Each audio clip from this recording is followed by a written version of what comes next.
epistle lesson this morning is taken from 1 Corinthians chapter 13, verses 1 through 13. And you will recognize this as the love verses. And now I will show you the most excellent way. If I speak in the tongues of men and of angels, but have not love, I am only a resounding gong or a clanging cymbal. If I have the gift of prophecy and can fathom all mysteries and all knowledge, and if I have a faith that can move mountains but have not love, I am nothing. If I give all I possess to the poor and surrender my body to the flames but have not love, I gain nothing. Love is patient, love is kind. It does not envy, it does not boast, it is not proud, it is not rude. It is not self-seeking. It is not easily angered. It keeps no record of wrongs. Love does not delight in evil, but rejoices with the truth. It always protects, always trusts, always hopes, always perseveres. Love never fails, but where there are prophecies, they will cease. Where there are tongues, they will be stilled. Where there is knowledge, it will pass away. For we know in part, and we prophesy in part. But when perfection comes and the imperfect disappears. When I was a child, I talked like a child. I thought like a child. I reasoned like a child. But when I became a man, I put childish ways behind me. Now we see but a poor reflection as in a mirror. Then we shall see face to face. Now I know in part. Then I shall know fully, even as I am fully known. And these three remain, faith, hope, and love. But the greatest of these is love.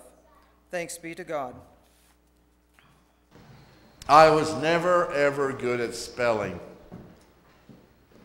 I went through grade school, high school, college, and never figured out how to spell. I was taught phonics. I got hooked by phonics. Phonics is great for reading, but if you try to write using phonics, you wind up with atrocious. And it went on for quite some time until I went to, well, I learned those rules. You know, the rules that we learned at school. Remember this one? I before E, except after C, or sounded like A, as in neighbor and way, or in words like height, leisure, and protein, or ancient, efficient, and species. Throws me off all the time. In fact, I got into seminary, and I had a professor who took my paper, one of my first papers, and at the top it had an A. Then it had a line through the A down to my first misspelled word. Under that was a B. And a line through the B to my second misspelled word, and then a C. And a line through the C to my third misspelled word, and then the F, because in seminary you don't get D's. And that was the first paragraph. And he said, Dave, you're a good writer, but you look stupid if you can't spell. I learned that I had to spell, and this was like years before we had such things as word processors and spelling check, and some of you are catching it, aren't you? So I had to figure out how to spell. And at that time, we were getting ready for Christmas with my son, who was about second grade at the time, and we were having to spellinfrofhim,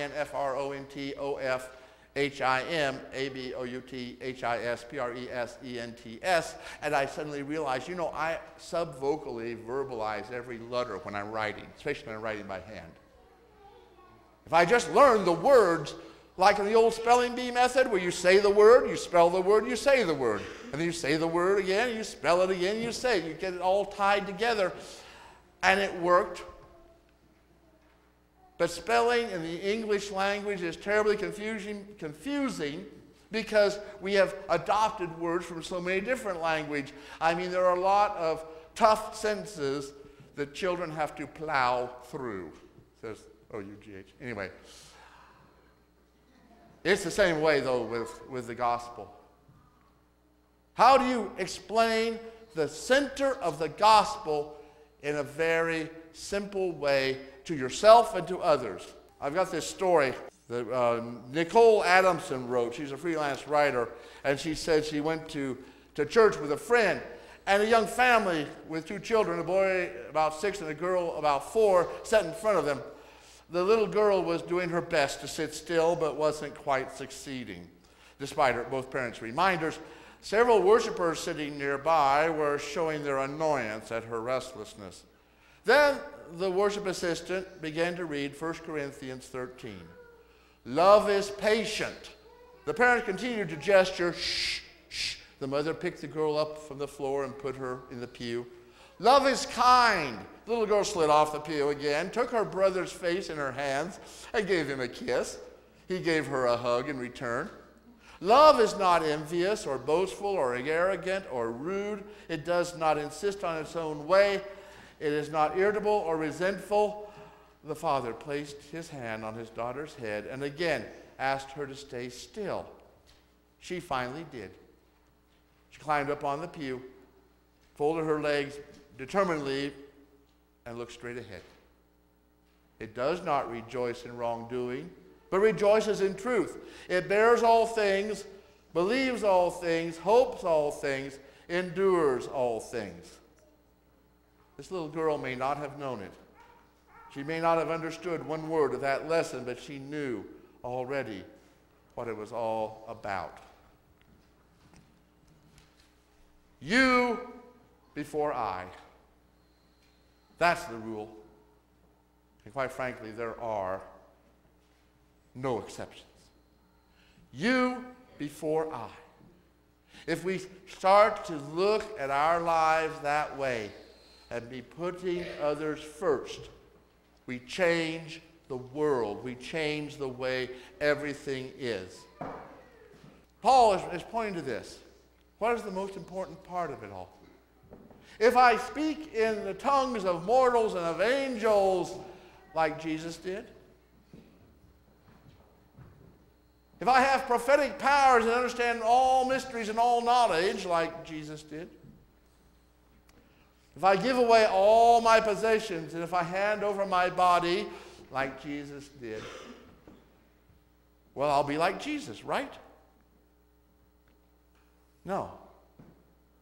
If there's no love, it is all a waste.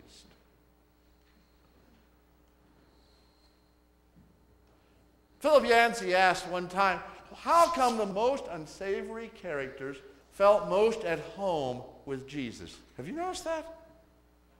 Tax collectors, prostitutes, a woman who'd been married, was it 5 times, living with a guy now? All these bad people flocked to Jesus, washed his feet in their tears. But the good folks was more like this. Hello. Hello.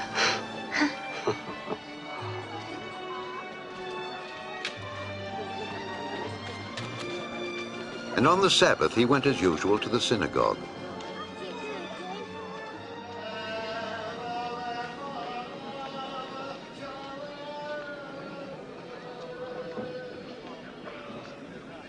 And was called upon to read a portion of the prophet Isaiah.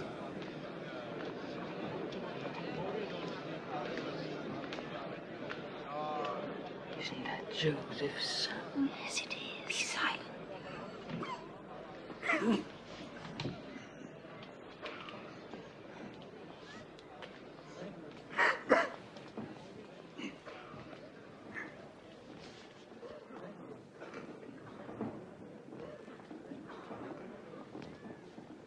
The Spirit of the Lord is upon me, because he has chosen me to bring good news to the poor.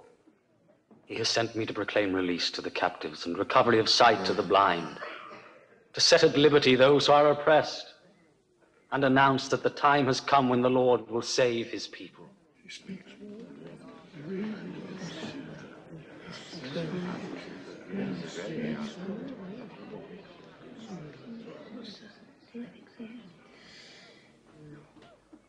This passage of Scripture has come true today, as you heard it being read. The Scripture come true? But only the Messiah can fulfill that promise. So we know.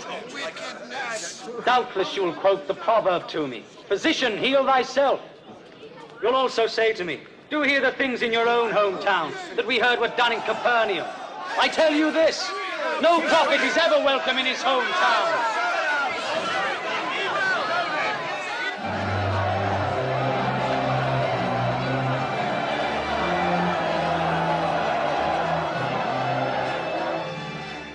They meant to throw him over the cliff, but he walked through the middle of the crowd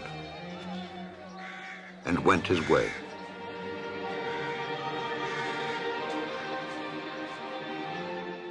It's the good people that had a tough time with Jesus. Didn't trust him, didn't like him. He threatened them and maybe us. Philip Yancey asks, how come those unsavory characters don't feel welcome in our midst? Think about it. What are we missing if we can't do the ministry of Jesus to all the wrong people? I think we're missing a point here. But I'm not going to get all prophety on you. I'm not going to rant and rave about how we've got to be a better church, because deep down we know the truth. Love is more than just a feeling. I often say that love is a will, a desire to extend ourselves for the benefit of another, but it's even deeper than that. Love is the very power that holds the universe together. Love is what's behind the planets circling the sun and the galaxy swirling through space and all the galaxies moving as they do. It is a power we do not understand. We don't have a physical understanding of it because it's not physical. It comes from beyond the universe, that in which universe exists, that which created the universe. And the universe, this total swirl of life, is the power of love at work. It changes everything because it is at the base of everything. We come together today because somebody gave himself for us. He put you before himself. And he calls us to this meal